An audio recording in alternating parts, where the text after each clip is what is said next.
ایک وظیفہ بتاؤں آپ کو. آج کل لوگ ملتے ہیں تو وہ روزی کے سلسلے میں، کاروبار کے سلسلے میں، پیسوں کے سلسلے میں بہت پریشان حال ہے. بہت ہی مجرب ایک عمل ہے، بہت گہرا عمل ہے، سمجھنے کے لائق عمل ہے. اگر آپ یہ عمل کرو گے نا تو انشاءاللہ روزی کے اعتبار سے، آپ پیسوں کے اعتبار سے کبھی پریشان نہیں رہو گے انشاءاللہ. ایک قاری صاحب مجھے کہنے لگے کہ بیٹا، خلاصہ سنا رہا ہوں پوری بات کا، آج سے 17 سال پہلے بیٹا پیسے نہیں ہو رہے تھے، قرآن کریم پڑھاتا تھا، 2700 روپے تنخواہ ملتی تھی، 1000 روپے امی ابو کو دیتا تھا، تو 1700 روپے میں گھر کا نظام نہیں چلتا تھا. تو ہر بار قرضہ. اب وہ قرض لیں گے تو ادا کیسے کریں گے؟ پیسے تو 1700 مل رہے ہیں، 2700 مل رہے ہیں، 1000 امی ابو کو دے رہا ہوں، 1700 میں رکھ رہا ہوں. تو بیٹا بہت پریشان رہتا تھا. گھر والوں سے مشورہ کیا. میرے ایک دوست نے کہا قاری صاحب فکر نہ کرو، آپ میرے یہاں آ جاؤ، گلے پہ بیٹھو، میں آپ کو پیٹ بھر کے پیسے دوں گا. تو گھر والوں نے کہا اچھی بات ہے، آپ پڑھانا چھوڑ دو، گھر میں حالات بہت ہیں، تکلیف بہت ہے، پیسوں کی کمی ہے، بار قرضہ ہو رہا ہے، تو آپ ان کی دکان پہ بیٹھ جاؤ. قاری صاحب مجھے خود سنا رہے ہیں. تو میں نے کہا کہ بھائی ہر چیز کا مشورہ ایک مفتی صاحب سے میں کرتا ہوں، ایک بزرگ سے، تو حضرت سے کہہ دیتا ہوں کہ حضرت میں پڑھانا چھوڑ رہا ہوں، اور اس لیے چھوڑ رہا ہوں کہ میرے کو پیسے کی کمی ہے، بار قرضہ ہو رہا ہے، اور وہ قرضہ میں ادا نہیں کر سکتا، اور قرض کے بوجھ تلے میں زندگی گزارنا نہیں چاہتا. اور ہمارے ایک دوست ہیں وہ یوں کہہ رہے ہیں کہ آپ میرے کاؤنٹر پہ بیٹھ جاؤ شو روم پہ، میں آپ کو پیٹ بھر کے پیسہ دوں گا. تو میں پڑھانا چھوڑ رہا ہوں. ابھی تک آپ سے مشورہ کیا تو آخری مشورہ بھی آپ سے کر لوں. مفتی صاحب نے کہا کہ آپ کو پڑھانا نہیں چھوڑنا ہے.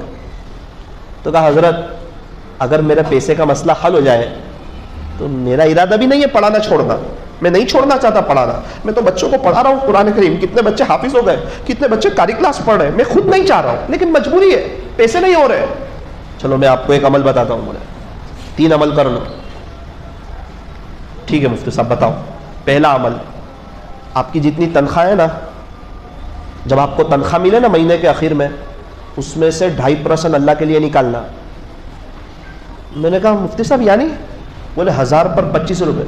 میں نے کہا مفتی صاحب یہی پیسے تو نہیں ہو رہے. میں آپ کو وہی تو کہہ رہا ہوں کہ یہ پیسے بھی نہیں ہو رہے اور آپ کہتے ہو کہ اس میں سے بھی نکالنا اللہ کے لیے، کیسے چلے گا؟ مفتی صاحب نے کہا کہ آپ مشورہ کرنے آئے یا اپنی بات سنانے آئے؟ مشورہ کا جواب دینے والا امین ہوتا ہے، وہ خیرخواہ ہوتا ہے. میں آپ کا خیرخواہ ہوں، میں آپ کو اچھی بات بتا رہا ہوں. تو آپ مشورہ کرنے آئے، آپ میری بات پہ عمل کرو گے کہ نہیں کرو گے پہلے وہ بتاؤ. انشاءاللہ عمل کروں گا. بولے انشاءاللہ. ٹھیک ہے چلو عمل کرو. بولے 2.5% اللہ کے لیے نکالو. انشاءاللہ چلو نکالوں گا. بولے 1000 پر 25 روپے نا، نکالوں گا. بولے اب 1000 پر 25 ہو تو 10,000 پر کتنے ہو؟ 250 روپے. ٹھیک ہے. دوسرا عمل، بولے پورے 24 گھنٹے میں کبھی بھی یا رزاقو، اے روزی دینے والے اللہ، یہ اللہ کی رحمت کو کھینچنے والا عمل ہے. 313 مرتبہ پڑھو یا رزاقو یا رزاقو یا رزاقو، اے روزی دینے والے اللہ، اے روزی دینے والے اللہ. تو اللہ کی رحمت متوجہ ہوگی تو اللہ آپ کو روزی دے گا. آگے پیچھے 3 مرتبہ درود ابراہیم اور یا رزاقو 313 مرتبہ.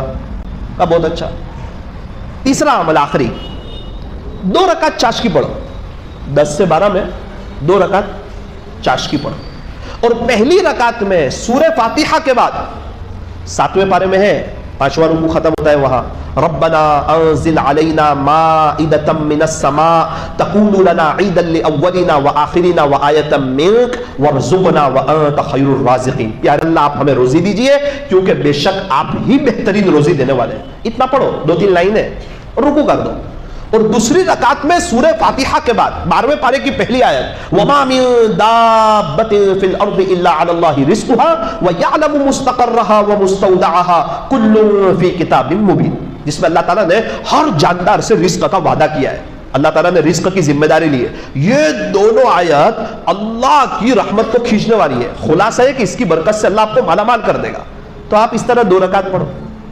کسی کو یاد نہ ہو وہ کیا کرے کہ قل یا ایھا الکافرون قل هو اللہ احد، اور سلام پھیر کے پڑھ لے موبائل میں 7ویں پارے کے 5ویں رکوع کے اوپر ربنا انزل علینا وارزقنا وانت خیر الرازقین تک، اور اس کے بعد 12ویں پارے کی پہلی آیت پڑھ لے. قاری صاحب کہتے ہیں مولانا وہاں سے تو میں آ گیا اور گھر والوں کو بتایا کہ میں نوکری نہیں کرنے والا ہوں، واپس قرآن پڑھاؤں گا. تو گھر والے تو ناراض ہونے لگے، 1700 روپے میں گھر نہیں چل رہا ہے، اور ساری باتیں بتائی. اب 1700 روپے میں سے آپ اللہ کے نام پر بھی نکالو گے تو اور کم ہو جائیں گے. مولانا آپ کو کیا بتاؤں، 17 سال ہو گئے، وہ دن آج کی گھڑی، حج بھی کیا، عمرے بھی کیے، پیسوں کے اعتبار سے کبھی بھی کوئی پریشانی نہیں دیکھی، اور الحمدللہ آج سے 6 مہینے پہلے کیا شاندار انہوں نے ایک گھر، ایک بنگلے جیسا بنایا، اس میں خود دعا کر کے آیا۔ مولانا آپ آئے تھے نا دعا کرانے 6 مہینے پہلے، میں نے کہا ہاں، یہ سب اس وظیفے کی برکت سے اللہ نے گھر، شاندار بنگلہ بھی دے دیا، حج بھی کرا دیا، عمرے بھی کرا دیے، اور پیسوں کے اعتبار سے تو کبھی کوئی تکلیف ہی نہیں دیکھی۔ اس کے بعد مجھے پتا چلا کہ بہت سے اللہ والے یہ عمل کر رہے ہیں۔ اللہ اکبر کبیرہ۔ تو نیت کرو، انشاءاللہ کریں گے انشاءاللہ۔ 20,000 روپے مہینے کے آخر میں آوے تو 500 اللہ کے نام پہ دے دینے کے، للہ رقم، مسجد میں بھی دے سکتے ہیں، مدرسے میں بھی دے سکتے ہیں، جماعت کو اس میں کھانا بھی کھلا سکتے ہیں، کوئی پابندی نہیں، اللہ کے نام پہ نکالنا ہے، وہ صدقہ نہیں ہے، وہ للہ رقم ہے۔ اور 313 مرتبہ یا رزاق، آگے پیچھے 3 مرتبہ درود ابراہیم، اور 2 رکعت چاش کی برکت سے بھی اللہ تعالیٰ روزی میں اضافہ فرماتے ہیں۔ تو اللہ تعالیٰ ہم تمام کو برکتوں والی حلال روزی بھی عطا فرمائے، اور اللہ تعالیٰ ہمیں کسی کا قرض دار محتاج نہ بنائے، اور اللہ تعالیٰ ہمیں سچی توبہ کرنے کی اور آخرت کو سامنے رکھتے ہوئے زندگی گزارنے کی اللہ ہمیں توفیق اور سعادت نصیب فرمائے۔